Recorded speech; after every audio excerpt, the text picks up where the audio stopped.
Hey, तुम्हें IAS बनना है ना? So let's revise some concept together for UPSC. First of all, our constitution starts with preamble. Ever wondered preamble है क्या? Preamble was born from Nehru's objective revolution in 1947. It is non-enforceable, but then also when constitution become ambiguous, preamble become a torchlight. ये बताता है कि constitution को authority किससे मिलती है, that is we the people of India. It define us as sovereign, socialist, secular, democratic republic, जिसका question कभी भी बन के आ सकता है इसकी सीक्वेंस का. So how do you remember this? 3S and then DR, doctor, 3S doctor. And it defines कि हमारे कॉन्स्टिट्यूशन के ऑब्जेक्टिव्स क्या है. पहला, justice, social, economic, political.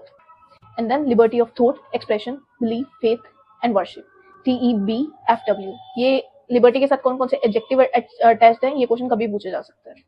Equality of status and opportunity, that is SO. So equality हमारे यहाँ पे कैसी है? So. And then fraternity and dignity. और ये किसके अंदर है? यूनिटी एंड इंटीग्रिटी इंश्योर करने के लिए. यू एंड आई, तुम्हारे और मेरे बीच में क्या है? फेटर्निटी, मतलब भाईचारा.